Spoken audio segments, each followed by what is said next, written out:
Hello aspirants, welcome back to India for IAS. ಕನ್ನಡದಲ್ಲಿ current affairs ಅನ್ನ ಪ್ರಸ್ತುತಿಪಡಿಸುವ ಸರಣಿಗೆ ನಿಮ್ಮೆಲ್ಲರಿಗೂ ಸ್ವಾಗತ. ನಾನು ಶಿವಲಿಂಗಯ್ಯ. ಸೊ ನಾವು ಇವತ್ತು ಡಿಸ್ಕಸ್ ಮಾಡ್ತಿರೋ ಟಾಪಿಕ್ ಬಂದು protection of women from domestic violence act 2005 ಅಥವಾ ಕೌಟುಂಬಿಕ ದೌರ್ಜನ್ಯದಿಂದ ಮಹಿಳೆಯರ ರಕ್ಷಣಾ ಕಾಯ್ದೆ 2005ಕ್ಕೆ ಸಂಬಂಧಪಟ್ಟಂತಹ ಈ ವಿಡಿಯೋದಲ್ಲಿ ನೋಡ್ತಾ ಹೋಗೋಣ. ಸೊ ಮೊದಲಿಗೆ ಏನಕ್ಕೆ ನ್ಯೂಸ್ ನಲ್ಲಿ ಇತ್ತು ಅಂತ ನೋಡ್ತಾ ಬಂದಾಗ ಈ ಒಂದು ಏನು ಲೈಕ್ ಡೊಮೆಸ್ಟಿಕ್ ವೈಲೆನ್ಸ್ ಆಕ್ಟ್ ಅಂತ ನಾವೇನ್ ಕರಿತೀವಿ ಅಥವಾ ಕೌಟುಂಬಿಕ ದೌರ್ಜನ್ಯದಿಂದ ಮಹಿಳೆಯರ ರಕ್ಷಣಾ ಕಾಯ್ದೆ 2005 ಅಂತ ಏನಿರುತ್ತೆ, ಈ ಒಂದು ಕಾಯ್ದೆಯನ್ನು ಜಾರಿಗೆ ತಂದು 20 ವಸಂತಗಳನ್ನ ಅಥವಾ 20 ವರ್ಷಗಳನ್ನ ಪೂರೈಸಿದೆ. ಸೊ ಆ ದೃಷ್ಟಿಯಿಂದಾಗಿ ಈ ಕೌಟುಂಬಿಕ ದೌರ್ಜನ್ಯವನ್ನ ಎದುರಿಸುತ್ತಿರುವಂತಹ ಮಹಿಳೆಯರು ಏನಿದ್ದಾರೆ, ಅವರೆಲ್ಲ ಹಕ್ಕುಗಳು ಏನೇನು, ಅವರ ಘನತೆಗಳನ್ನ ಕಾಪಾಡೋದಕ್ಕೋಸ್ಕರನೇ ಭಾರತ ಸರ್ಕಾರ ಅಂದಿನ 2005ರಲ್ಲಿ ಸೆಪ್ಟೆಂಬರ್ 13ರಂದು ಈ ಒಂದು ಕಾಯ್ದೆಯನ್ನ ಜಾರಿಗೊಳಿಸುತ್ತೆ.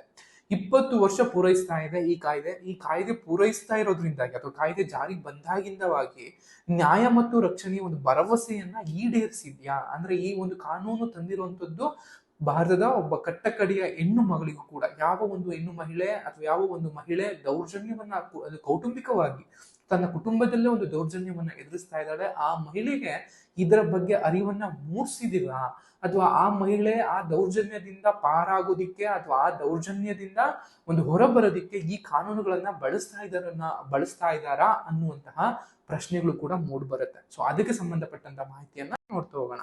ಸೊ ಮೊದಲಿಗೆ ಈ ಕಾಯ್ದೆಯನ್ನ ನೋಡೋದಾದ್ರೆ ನಿಮ್ಗೆಲ್ಲ ಗೊತ್ತಿರೋ ಹಾಗೆ ಕುಟುಂಬಗಳಲ್ಲಿ ಭಾರತದ ಏನು ಒಂದು ಇತಿಹಾಸವನ್ನ ನೋಡ್ತೀವಿ ಅಂದ್ರೆ ಪ್ರಾಚೀನ ಭಾರತದಿಂದ ಇಲ್ಲಿವರೆಗೂ ನೋಡ್ತಾ ಬಂದವು ಕೂಡ ನಮ್ಗೆ ಇಂಡಸ್ ವ್ಯಾಲಿ ಸಿವಿಲೈಸೇಷನ್ ಅಲ್ಲಿ men and women both are same ಅಥವಾ ಈಕ್ವಲ್ ಆಗಿದ್ರು ಅಂತ ನಾವು ಕೇಳಿರ್ತೀವಿ. ಅಂದ್ರೆ ಗಂಡು ಹೆಣ್ಣನ್ನ ಸಮಾನವಾಗಿ ಕಾಣಲಾಗ್ತಾ ಇತ್ತು. ಅದು ಧಾರ್ಮಿಕವಾಗಿರ್ಲಿ, ಸಾಮಾಜಿಕವಾಗಿ ಅಥವಾ ಆರ್ಥಿಕವಾಗಿಯೂ ಕೂಡ ಮಹಿಳೆಯನ್ನ ಸಮಾನವಾಗಿ ಕಾಣ್ತಾ ಬರ್ತಾರೆ. ಬಟ್ ವೇದಿಕ ಪೀರಿಯಡ್ ಅಲ್ಲಿ ಕೂಡ ಸಮಾಟ್ ಹಾಗೆ ಕೂಡ ಇರುತ್ತೆ. ಬಟ್ ಲೇಟರ್ ವೇದಿಕಲ್ಲಿ ಅಂದ್ರೆ ವೇದಗಳ ನಂತರದ ಕಾಲದಲ್ಲಿ ಮತ್ತು ಆ ನಂತರದ ಒಂದು ಕಾಲಮಾನದಲ್ಲಿ ಮಹಿಳೆಯನ್ನ ಒಂದು ದ್ವಿತೀಯ ದರ್ಜೆಯ ಒಂದು ಪ್ರಜೆಯನ್ನಾಗಿ ಅಥವಾ ಪುರುಷ ಪ್ರಧಾನದಲ್ಲಿ ಪುರುಷರು ಒಂದು ಮೇಲಾಗಿ ಮಹಿಳೆಯರು ಕೀಳಾಗಿ ಕಾಣುವಂತಹ ನೋಡುವಂತಹ ಒಂದು ಪರಿಸ್ಥಿತಿ ಉಂಟಾಗ್ತಾ ಬರುತ್ತೆ.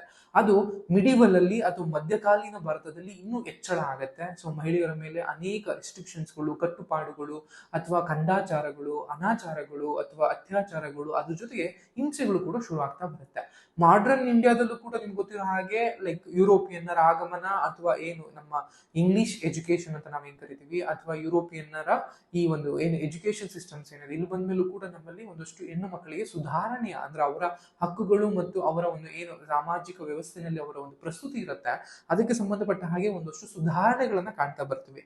ಬಟ್ ಆದ್ರೂ ಕೂಡ ಅದು ಪೂರ್ಣವಾಗಿ ಮಹಿಳೆಯನ್ನ ಸಮಾನಳನ್ನಾಗಿ ನೋಡುವಂತಹ ಅಥವಾ ಕುಟುಂಬದ ಆಗು ಹೋಗುಗಳಲ್ಲಿ ಅವಳನ್ನ ಈಕ್ವಲ್ ಆಗಿ ಟ್ರೀಟ್ ಮಾಡುವಂತಹ ಅಥವಾ ಪುರುಷರು ಮಹಿಳೆಯರನ್ನ ದಂಡಿಸುವಂತಹ, ಅವಮಾನಿಸುವಂತಹ ಅಥವಾ ದೌರ್ಜನ್ಯವನ್ನ ಮಾಡುವಂತಹ ಕಾರ್ಯಗಳು ಇಂದಿಗೂ ಕೂಡ ಇದೆ. ಸೊ ಅದನ್ನ ತಡೆಗಟ್ಟೋದಕ್ಕೋಸ್ಕರ ಮಹಿಳೆಯರ ಒಂದು ಸಬಲೀಕರಣವನ್ನ ಮಾಡೋದಕ್ಕೋಸ್ಕರ ಅದು ಮಾನಸಿಕವಾಗಿರ್ಬೋದು, ಆರ್ಥಿಕವಾಗಿರ್ಬೋದು ಅಥವಾ ದೈಹಿಕವಾಗಿರ್ಬೋದು ಅಥವಾ ಯಾವುದೇ ರೀತಿಯಲ್ಲಿ ಕೂಡ ಮಹಿಳೆಯನ್ನ ದೌರ್ಜನ್ಯಗಳಿಂದ ಅದರಲ್ಲೂ ಕೂಡ ತನ್ನ ಕುಟುಂಬದಲ್ಲೇ ಆಗುವಂತಹ ದೌರ್ಜನ್ಯದಿಂದ ಪಾರು ಮಾಡೋದಕ್ಕೋಸ್ಕರ 2005ರಲ್ಲಿ ಭಾರತದ ಕೇಂದ್ರ ಸರ್ಕಾರ ಮಹಿಳೆಯರ ಹಕ್ಕುಗಳನ್ನ ಗುರುತಿಸುವ ಮೂಲಕ ಘನತೆಯಿಂದ ಬದುಕೋದಿಕ್ಕೆ ಅಂದ್ರೆ ಮಹಿಳೆಯರು ಡಿಗ್ನಿಟಿಯಿಂದ ಬದುಕಬೇಕಾಗತ್ತೆ. ಯಾಕಂದ್ರೆ ನಮ್ಮ ಕಾನ್ಸ್ಟಿಟ್ಯೂಷನ್ ಕೂಡ ಹೇಳುತ್ತೆ ರೈಟ್ ಟು ಲೀವ್ ಅನ್ನುವಂಥದ್ದು ಅಂದ್ರೆ ಜೀವಿಸುವ ಹಕ್ಕು ಅನ್ನುವಂಥದ್ದು ಕೇವಲ ಪ್ರಾಣಿಗಳ ತರ ಅಥವಾ ತುಚ್ಛವಾಗಿ ಬದುಕುವಂತಹ ಜೀವನವಲ್ಲ, ಘನತೆಯಿಂದ ಬದುಕುವಂತಹ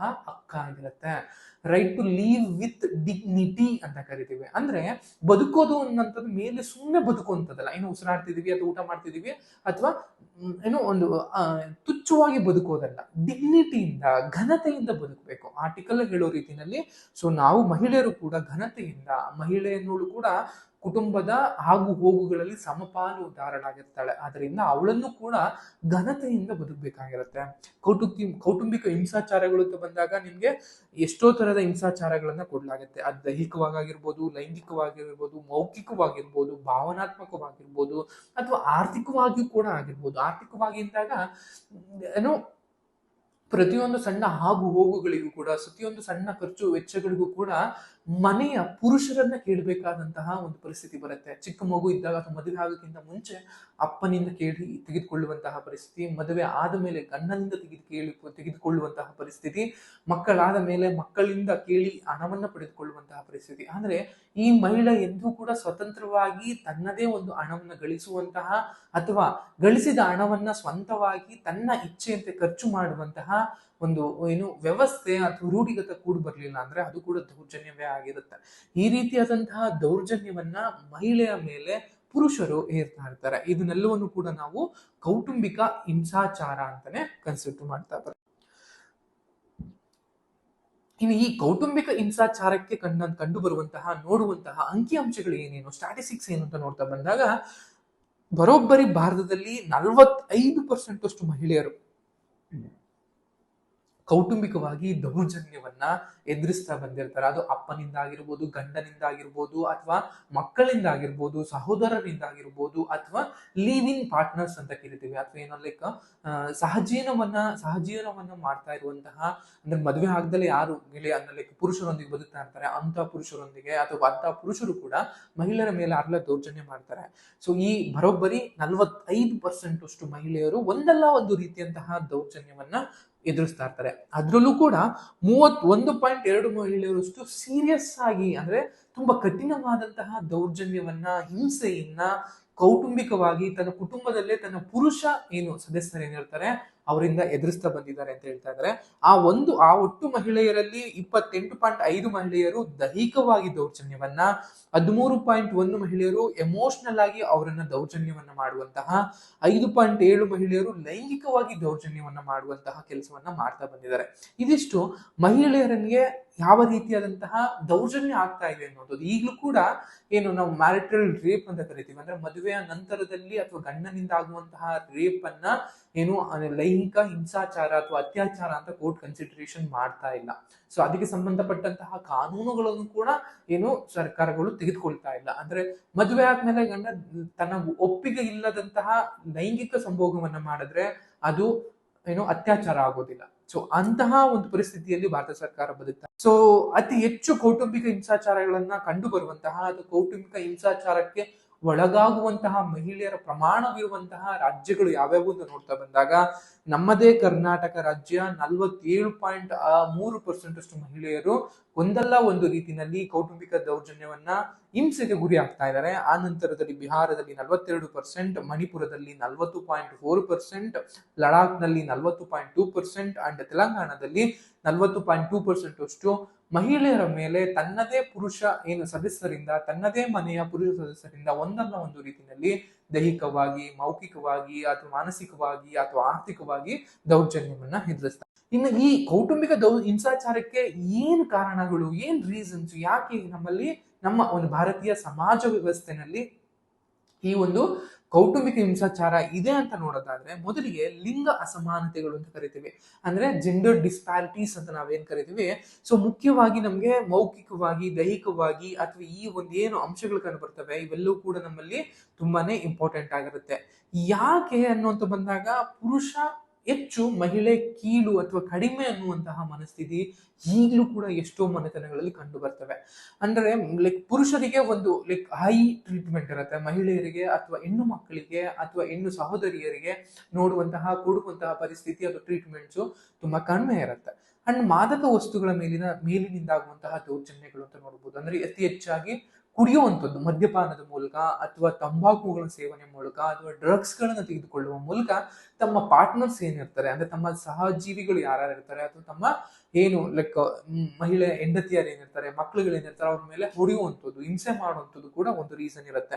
ವರದಕ್ಷಿಣೆ ನಿಮ್ಗೆಲ್ಲ ಗೊತ್ತಿರೋ ಹಾಗೆ, ವರದಕ್ಷಿಣೆ ಅನ್ನುವಂಥದ್ದು ಭಾರತದ ಸಮಾಜದಲ್ಲಿ ಒಂದು ಹೆಣ್ಣನ್ನ ಕಾಡುತ್ತಿರುವಂತಹ ಒಟ್ಟು ದೊಡ್ಡ ಪಿಡುಗು ಅಂತಾನೆ ಕರಿತೀವಿ.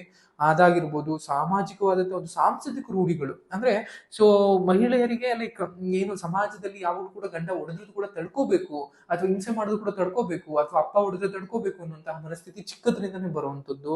ಸಾಮಾಜಿಕವಾಗಿ ಆರ್ಥಿಕವಾಗಿ ಒತ್ತಡಗಳು, ಅಂದ್ರೆ ತನ್ನ ಮೇಲೆ ಹಿಂಸೆ ಆಗ್ತಾ ಇದೆ, ತನ್ನ ಮೇಲೆ ದೌರ್ಜನ್ಯ ಆಗ್ತಾ ಇದೆ, ಅದು ಕೂಡ ನಾನು ಬಿಟ್ಟು ಹೋಗಕ್ಕಾಗಲ್ಲ. ಯಾಕೆ ಅಂತ ಅಂದಾಗ ನನ್ನ ಮಕ್ಕಳಿಗೆ ದಾರಿ ಯಾರು, ನನ್ನ ಮಕ್ಕಳನ್ನ ನೋಡ್ಕೊಳ್ಳೋರು ಯಾರು, ಅಥವಾ ನನ್ನನ್ನ ಆರ್ಥಿಕವಾಗಿ ನೋಡ್ಕೊಳ್ಳೋರು ಯಾರು, ನನ್ನದೇ ಆದಂತಹ ಒಂದಷ್ಟು ಖರ್ಚುಗಳು ವೆಚ್ಚಗಳು ಇರ್ತವೆ, ಅದನ್ನ ನಾನು ಅಪ್ಪ ಅಮ್ಮ ಮದ್ವೆ ಆದ್ಮೇಲೆ ಅಪ್ಪ ಅಮ್ಮ ಏನೇ ಕಷ್ಟ ಆದ್ರೂ ಗಂಡನ ಮನೆ ಮೇಲೆ ಇರಬೇಕು ಅನ್ನುವಂತಹ ಪರಿಸ್ಥಿತಿಗಳು ಇರ್ತವೆ. ಇಂಥ ಸಮಯದಲ್ಲಿ ನನ್ನನ್ನು ಯಾರು ನೋಡ್ಕೋತಾರೆ, ನನ್ನನ್ನು ಯಾರು ಫಿನಾನ್ಷಿಯಲಿ ನನ್ನನ್ನ ನೋಡ್ಕೊಳ್ಳುವಂಥದ್ದು ಯಾರು, ಈ ರೀತಿಯಾದಂಥದ್ದು ಅಥವಾ ಮಾನಸಿಕ ಆರೋಗ್ಯ ಸಮಸ್ಯೆಗಳಾಗಿರ್ಬೋದು, ಶಿಕ್ಷಣ ಮತ್ತು ಅರಿವಿನ ಕೊರತೆ ಅಂತೀವಿ, ಇದು ಮುಖ್ಯವಾಗಿ ನಮ್ಮಲ್ಲಿ ಇರುವಂಥದ್ದು. ಈಗಲೂ ಕೂಡ ಗಂಡ ಏನ್ ಮಾಡಿದ್ರು ಸರಿ ಅನ್ನುವಂಥದ್ದು ಮಹಿಳೆಯರು ಕೂಡ ಕೆಲವರು ಮಾತಾಡ್ತಾರೆ. ಅಂತ ಮಹಿಳೆಯರಿಗೆ ಶಿಕ್ಷಣ ಮತ್ತು ಅರಿವನ್ನ ಕೊಡ್ಬೇಕಾಗಿದೆ. ಮೊದಲು ಎಜುಕೇಟ್ ಅನ್ನ ಮಾಡ್ಬೇಕಾಗಿದೆ. ಲಿಟ್ರೇಟ್ ಬೇರೆ, ಎಜುಕೇಟ್ ಬೇರೆ. ಲಿಟ್ರೇಟ್ ಅಂದ್ರೆ ಯಾರು ಬೇಕಾದ್ರೂ ಓದಬಹುದು, ಬರಿಬಹುದು. ಆದ್ರೆ ಎಜುಕೇಟ್ ಅಂತ ಬಂದಾಗ ಯಾವುದು ಸರಿ, ಯಾವುದು ತಪ್ಪು, ಯಾವುದನ್ನ ಮಾಡಿದ್ರೆ ಏನಾಗುತ್ತೆ ಅನ್ನುವಂತಹ ಮನಸ್ಥಿತಿಯನ್ನು ಹತ್ಕೋಬೇಕಾಗತ್ತೆ. ಈ ಒಂದು ದಾಸ್ಯದಿಂದ, ಈ ಒಂದು ಏನು ಏನ್ ಮಾಡಿದ್ರು ಸರಿ, ಪುರುಷರು ಏನ್ ಮಾಡಿದ್ರು ಸರಿ, ದಂಡಿಸಬೇಕು ಮಹಿಳೆಯರನ್ನ ಅನ್ನುವಂತಹ ಒಂದು ಮಾನಸಿಕ ದಾಸ್ಯದಿಂದ, ಆ ದಿವಾಳಿತನದಿಂದ ಹೊರಬರಬೇಕು ಅನ್ನುವಂಥದ್ದು.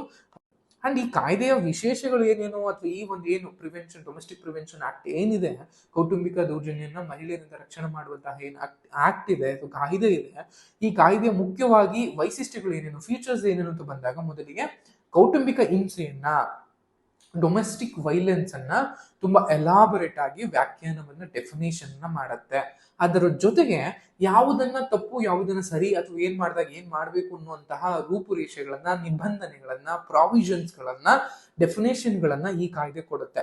ಇದರ ಜೊತೆಗೆ ಮಹಿಳೆಯರು ಯಾರೆಲ್ಲ ದೌರ್ಜನ್ಯಕ್ಕೆ ಒಳಗಾಗಿರ್ತಾರೆ, ಹಿಂಸೆಗೆ ಒಳಗಾಗಿರ್ತಾರೆ, ಅಂತಹ ಮಹಿಳೆಯರನ್ನ ರಕ್ಷಿಸುವಂತಹ, ಅವರು ಸಂಬಂಧಪಟ್ಟಂತಹ ಪೊಲೀಸ್ ಅಧಿಕಾರಿಗಳಾಗಿರ್ಬೋದು, ಸ್ಟೇಷನ್ಗಳಾಗಿರ್ಬೋದು, ಅಥವಾ ಸಾಮಾಜಿಕ NGOಗಳಾಗಿರ್ಬೋದು, ಅಥವಾ ಸಾಮಾಜಿಕ ಸಮಾಲೋಚಕರಾಗಿರ್ಬೋದು, ಅವರ ಬಳಿ ತಮ್ಮ ದೂರುಗಳನ್ನು ಕೊಡುವ ಮೂಲಕ ಈ ಒಂದು ಏನು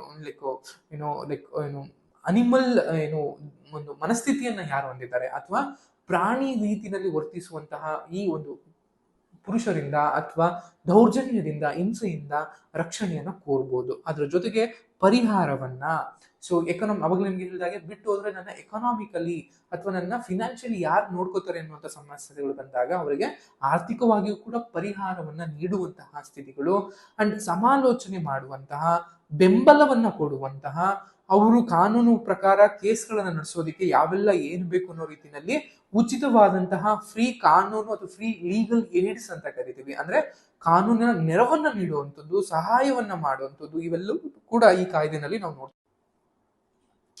ಅಂಡ್ ಈ ಕಾಯ್ದೆಯ ಸವಾಲುಗಳು, ನಿಮ್ಗೆ ಅವಾಗಲೇ ಹೇಳಿದಾಗೆ ಸ್ಟಾರ್ಟಿಂಗ್ ಅಲ್ಲಿ, ಈ ಕಾಯ್ದೆ ಬಂದು ನಿಮ್ಗೆ 20 ವರ್ಷಗಳು ಪೂರೈಸಿದೆ.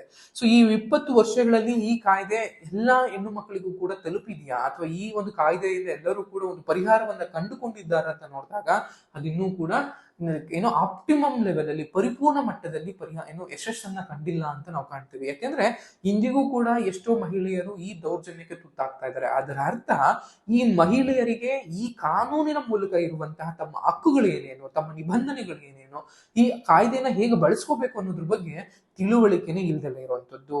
ಅದ್ರ ಜೊತೆಗೆ ಸಾಮಾಜಿಕ ಕಳಂಕ ಅಂತ ಕರಿತೀವಿ. ಅಂದ್ರೆ ಗಂಡ ದೌರ್ಜನ್ಯ ಮಾಡ್ತಿದ್ದಾನೆ, ಹಿಂಸೆ ಮಾಡ್ತಿದ್ದಾನೆ, ಹೊಡಿತಿದ್ದಾನೆ, ಅದು ಮಾನಸಿಕವಾಗಿ, ಲೈಂಗಿಕವಾಗಿ ಅಂತ ಗೊತ್ತಿದ್ರು ಕೂಡ ಅವನನ್ನು ಬಿಟ್ಟು ಹೋಗಕ್ಕಾಗಲ್ಲ. ಬಿಟ್ಟು ಹೋದ ಸಮಯದಲ್ಲಿ ಸಮಾಜ ಅವಳನ್ನ ಗಂಡ ಬಿಟ್ಟವಳು ಅಥವಾ ಗಂಡನಿಂದ ಪರಿತ್ಯಕ್ತಳಾದವಳು ಅನ್ನುವಂತಹ ಮನಸ್ಥಿತಿ, ಅವಳನ್ನ ನೋಡುವಂತಹ ಮನಸ್ಥಿತಿ, ಅಥವಾ ಪರಪುರುಷರು ಅವಳನ್ನ ಲೈಂಗಿಕವಾಗಿ ಎಕ್ಸ್ಪ್ಲಾಯ್ಟ್ ಮಾಡೋದಿಕ್ಕೆ ನೋಡುವಂತಹ ಮನಸ್ಥಿತಿಗಳು, ಈ ಎಲ್ಲಾ ಕಳಂಕದಿಂದ, ಈ ಎಲ್ಲಾ ಭಯದಿಂದ ಎಷ್ಟೋ ಮಹಿಳೆಯರು ಎಷ್ಟೇ ದೌರ್ಜನ್ಯ ಆಗ್ತಿದ್ರು, ಎಷ್ಟೇ ಹಿಂಸೆ ಆಗಿದ್ರು ಕೂಡ ತಮ್ಮ ಪುರುಷರೊಂದಿಗೆ ಅಥವಾ ತಮ್ಮ ಪತಿಗಳೊಂದಿಗೆ ಅಥವಾ ತಮ್ಮ ಮಕ್ಕಳೊಂದಿಗೆ, ತಮ್ಮ ತಂದೆಯೊಂದಿಗೆ ಬದುಕಬೇಕಾಗಿದೆ. ಕಾನೂನು ಮತ್ತು ಕಾರ್ಯವಿಧಾನದ ಸಂಕೀರ್ಣತೆ ಅಂತ ಕರಿತೀವಿ. ಅಂದ್ರೆ ಈ ಕಂಪ್ಲೇಂಟ್ ಮಾಡೋ ಪ್ರೋಸೆಸ್ಸು, ಲೀಗಲ್ ಪ್ರೋಸೆಸ್ಸು, ತುಂಬಾನೇ ಕೋರ್ಟ್ಗಳಿಗೆ ಅಲೆದಾಡುವಂತಹ ಪರಿಸ್ಥಿತಿ, ಇವೆಲ್ಲವೂ ಕೂಡ ಯಾರಪ್ಪ ಅವೆಲ್ಲ ಹೋಗುವಂಥದ್ದು, ಯಾರು ಅವಕ್ಕೆಲ್ಲನೂ ಮಾಡುವಂಥದ್ದು ಅನ್ನುವಂತಹ ಮನಸ್ಥಿತಿ ಅವರಲ್ಲಿ ಬಂದ್ಬಿಡುತ್ತೆ. ಅಂಡ್ ಎಕನಾಮಿಕ್ ಡಿಪೆಂಡೆನ್ಸಿ ಅಂತ ಕರೆಯುವಂಥದ್ದು, ಅಂದ್ರೆ ನಿಮ್ಗೆ ಹೇಳಿದಾಗ ಯಾವಾಗ್ಲೇನೆ, ಈಗಲೂ ಕೂಡ ಎಷ್ಟೋ ಮನೆಗಳಲ್ಲಿ ಒಂದು ಸಣ್ಣದ್ ಏನಾದ್ರೂ ಒಂದು ಹೂವು ತಗೋಬೇಕು ಅಂದ್ರು ಕೂಡ, ಸಣ್ಣದೊಂದು ಸ್ಟಿಕ್ಕರ್ ತಗೋಬೇಕು ಅಂದ್ರು ಕೂಡ ತಮ್ಮ ಪತಿಗಳೊಂದಿಗೆ, ತಮ್ಮ ತಂದೆಯ ಬಳಿ ಅಥವಾ ಪತಿಯ ಬಳಿ, ಮಕ್ಕಳ ಬಳಿ ಕೇಳಿ ಪಡೆದುಕೊಳ್ಳುವಂತಹ ಪರಿಸ್ಥಿತಿ ಇದೆ. ಅಂದ್ರೆ ಸಣ್ಣದ್ ಏನೋ ಒಂದು ಇಷ್ಟಪಟ್ಟಿರೋದು ಕೂಡ ತೆಗೆದುಕೊಳ್ಬೇಕು ಅಂತ ಅಂದ್ರೆ ಅವಳ ಬಳಿ ಆ ಹಣ ಇರೋದಿಲ್ಲ. ಅಂದ್ರೆ ಆರ್ಥಿಕವಾಗಿ ತುಂಬಾನೇ ಇನ್ನೊಬ್ಬರ ಮೇಲೆ ಡಿಪೆಂಡೆನ್ಸಿಯನ್ನ ಹೊಂದಿರ್ತಾರೆ. ಸೊ ಈ ಎಲ್ಲಾ ರೀಸನ್ ನಿಂದನಾಗಿ ನಾವು ಸಭಾ ಮಾಡ್ತೀವಿ. ಪರಿಹಾರ ಕ್ರಮಗಳು ಏನ್ ಮಾಡ್ಬೋದು, ಈ ಒಂದು ಕಾಯ್ದೆಯನ್ನ ಮತ್ತಷ್ಟು ಯಶಸ್ಸು ಹೇಗೆ ಗೊಳಿಸಬಹುದು ಅಂತ ನೋಡಿದಾಗ, ಮುಖ್ಯವಾಗಿ ಜಾಗೃತಿಯನ್ನ ಮೂಡಿಸುವಂಥದ್ದು, ಪ್ರತಿಯೊಬ್ಬ ಮಹಿಳೆಯಲ್ಲಿ, ಪ್ರತಿಯೊಬ್ಬ ಮಕ್ಕಳಲ್ಲಿ ನಾವು ಇದಕ್ಕೆ ಸಂಬಂಧಪಟ್ಟಂತಹ ಒಂದು ಜಾಗೃತಿಯನ್ನು ಕೈಗೊಳ್ಳಬೇಕು. ಈ ಜಾಗೃತಿಗಳು ಶಾಲಾ ಮಟ್ಟದಲ್ಲಿ, ಕಾಲೇಜು ಮಟ್ಟದಲ್ಲಿ, ಸಮುದಾಯ ಮಟ್ಟದಲ್ಲಿ ಮತ್ತು ರಾಷ್ಟ್ರೀಯ ಮಟ್ಟದಲ್ಲೂ ಕೂಡ ಚಿಂತನೆಗಳು, ಗೋಷ್ಠಿಗಳು, ಶಿಕ್ಷಣಗಳು, ಪಾಠಗಳು, ಯೂನಿವರ್ಸಿಟಿಗಳಲ್ಲಿ ಡಿಬೇಟ್ಗಳು ಈ ರೀತಿಯಾಗಿ ಮಾಡೋದ್ರ ಮೂಲಕ ಹೆಚ್ಚಿನ ಒಂದು ತಿಳುವಳಿಕೆಯನ್ನ, ಜಾಗೃತಿಯನ್ನ ಮೂಡಿಸಬೇಕಾಗಿದೆ. ಸ್ಥಳೀಯ ಸಮಾಜಗಳನ್ನ, NGOಗಳನ್ನ ಆಕ್ಟಿವ್ ಆಗಿ ಬಳಸ್ಕೋಬೇಕಾಗತ್ತೆ ನಾವು. ಅಂದ್ರೆ ಯಾವುದೋ ಒಂದು ಪ್ರದೇಶದಲ್ಲಿ ಮಹಿಳೆ ಮೇಲೆ ದೌರ್ಜನ್ಯ ಆಗ್ತಿದೆ ಅಂತ ಅಂದಾಗ, ಅಥವಾ ಪಕ್ಕದ ಮನೆಯಲ್ಲಿ ಏನೋ ತುಂಬಾ ಈ ರೀತಿಯಾದಂತಹ ದೌರ್ಜನ್ಯ ಆಗ್ತಿದೆ ಅಂದಾಗ ಅದು ನನಗೆ ಯಾಕೆ ಅನ್ನುವಂತಹ ಬದಲು, ಸೊ ಏನಿದೆ ಸಮಸ್ಯೆ, ಅದನ್ನ ಹೇಗೆ ಪರಿಹಾರ ಮಾಡ್ಬೋದು, ಈ ರೀತಿಯಾದಂತಹ ಒಂದು ಸಮುದಾಯವನ್ನ ಬಳಸ್ಕೊಳ್ಳುವಂತಹ, ಲೋಕಲ್ ಕಮ್ಯುನಿಟಿಗಳು ಏನಿರ್ತವೆ ಅವರನ್ನ ಬಳಸ್ಕೊಳ್ಳುವಂತಹ, NGOಗಳನ್ನ ಆಕ್ಟಿವ್ ಆಗಿ ಮಾಡುವಂತಹ, ಮತ್ತು ಈ ಅಧಿಕಾರಿಗಳಿಗೆ, ಅಂದ್ರೆ ಯಾರು ಈ ಕೇಸ್ಗಳನ್ನ, ಕೋರ್ಟ್ ಕಚೇರಿಗಳನ್ನ ಕೇಸ್ಗಳಿರ್ತವೆ ಅವರನ್ನ ಎಕ್ವಿಪ್ ಮಾಡುವಂತಹ, ತರಬೇತಿಗಳನ್ನ ನೀಡುವಂತಹ, ಟ್ರೈನಿಂಗ್ ಗಳನ್ನ ಮಾಡುವಂತಹ, ಅದ್ರ ಜೊತೆಗೆ ಕಾನೂನಲ್ಲಿ ಕೂಡ ಇನ್ನೊಂದಷ್ಟು ಸುಧಾರಣೆಗಳನ್ನ ತರುವಂತದ್ದು, ಸ್ಟ್ರಿಕ್ಟ್ ಆಗಿ ಅದನ್ನ ಇಂಪ್ಲಿಮೆಂಟ್ ಮಾಡುವಂಥದ್ದು, ತಪ್ಪು ಮಾಡದಂತಹ ಅಥವಾ ಹಿಂಸೆಗೆ ಮಾಡುವಂತಹ ಯಾರು ಏನು ಹಿಂಸಾಕಾರರಿರ್ತಾರೆ ಅವರಿಗೆ ಹೆಚ್ಚಿನ ಒಂದು ಶಿಕ್ಷಣ ನೀಡುವಂತಹ ಒಂದು ಮನಸ್ಥಿತಿಯನ್ನ, ಕಾರ್ಯಕ್ರಮಗಳನ್ನ ಅಥವಾ ಸುಧಾರಣೆಗಳನ್ನ ಕೈಗೊಳ್ಳಬೇಕಾಗಿದೆ. ಸೊ ಇದಿಷ್ಟು ಸಮಸ್ಯೆಗೆ ಸಂಬಂಧಪಟ್ಟ ಹಾಗೆ, ಮಹಿಳೆಯರು ಎದುರಿಸ್ತಾ ಇರುವಂತಹ ದೌರ್ಜನ್ಯಕ್ಕೆ ಸಂಬಂಧಪಟ್ಟ ಹಾಗೆ ಇರುವಂತಗಳಿಗೆ ಪರಿಹಾರಗಳು. ಇದಿಷ್ಟು ಈ ವಿಡಿಯೋದಲ್ಲಿ ಮಾಹಿತಿ ಇಷ್ಟ ಆಗುತ್ತೆ ಭಾವಿಸ್ತಾ ನಿಮ್ಗೆ ಮಾಡ್ತಾ ಇದ್ದೀನಿ. Thank you.